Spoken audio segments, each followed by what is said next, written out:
The Adventures of Buster Bear, Chapter 19.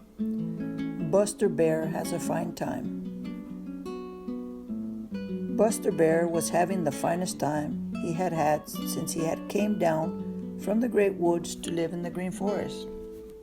To be sure, he wasn't in the green forest now, but he wasn't far from it. He was in the old pasture, one edge of which touches one edge of the green forest. And where do you think he was? In the old pasture? Why, right in the middle of the biggest patch of the biggest blueberries he ever had seen in all his life. Now, if there is any one thing that Buster Bear had rather have above another, it is all the berries he can eat, unless it be honey. Nothing can quite equal honey in Buster's mind. But next to honey, give him berries. He isn't particular what kind of berries. Raspberries, blackberries, or blueberries, either kind will make him perfectly happy. My, but these are good, he mumbled in his deep, grumbly, rumbly voice, as he sat on his haunches, stripping off the berries greedily. His little eyes twinkled with enjoyment, and he didn't mind it at all, if now and then he got leaves and some green berries in his mouth with the big ripe berries. He didn't try to get them out. Oh my, no.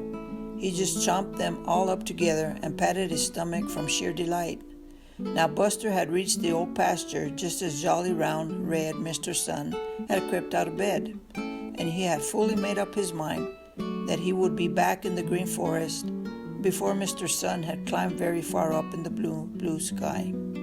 You see, big as he is and strong as he is, Buster Bear is very shy and bashful, and he has no desire to meet Farmer Brown or Farmer Brown's boy or any other of those two-legged creatures called men. It seems funny, but he actually is afraid of them, and he had a feeling that he was a great deal more likely to meet one of them in the old pasture than deep in the green forest.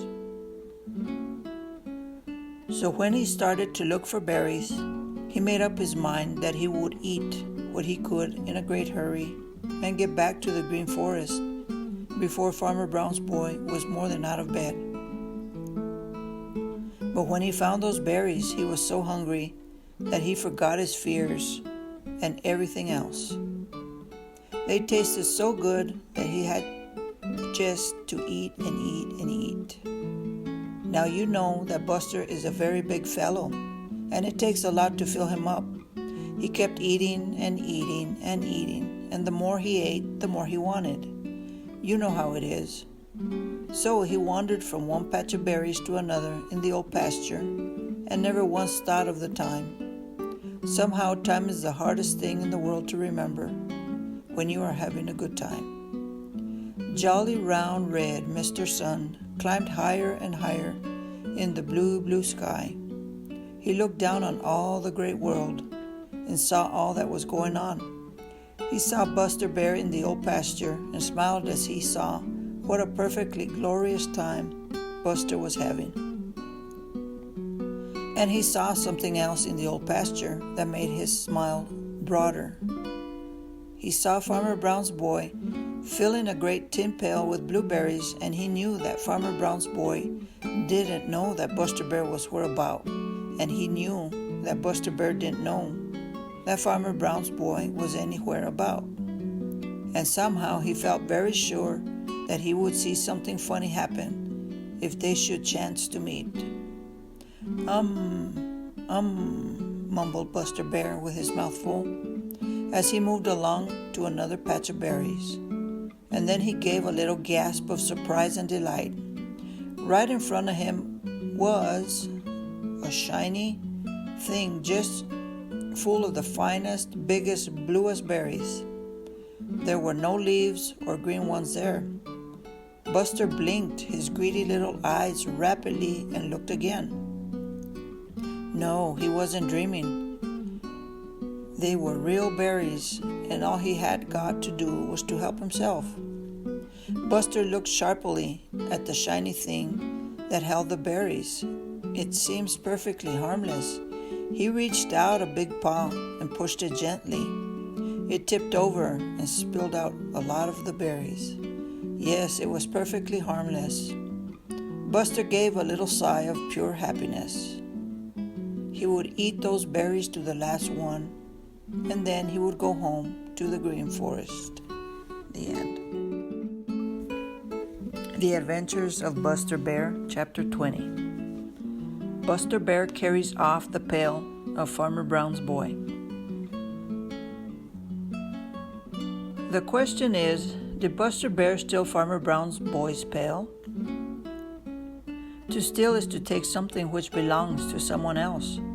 There is no doubt that he stole the berries that were in the pail when he found it, for he deliberately ate them. He knew well enough that someone must have picked them, for whoever heard of blueberries growing in tin pails? For there is no doubt that when Buster took them, he stole them. But with the pail, it was different. He took the pail, but he didn't mean to take it. In fact, he didn't want that pail at all. You see, it was this way. When Buster found that big tin pail, brimming full of delicious berries in the shade of that big bush in the old pasture, he didn't stop to think whether or not he had a right to them. Buster is so fond of berries that from the very second that his greedy little eyes saw that pailful, he forgot everything but the feast that was waiting for him right under his very nose. He didn't think anything about the right or wrong of helping himself. There before him were more berries than he had ever seen together at one time in all his life. And all he had to do was to eat and eat and eat. And that is just what he did. Of course, he upset the pail, but he didn't mind a little thing like that. When he had gobbled up all of the berries that rolled out, he thrust his nose into the pail to get all that were left in it. Just then he heard a little noise, as if someone were coming. He threw up his head to listen, and somehow, he never did know just how, the handle of the pail slipped back over his ears and caught there. This was bad enough, but to make matters worse, just at that very minute, he heard a shrill, angry voice shout, "Hi there! Get out of there!"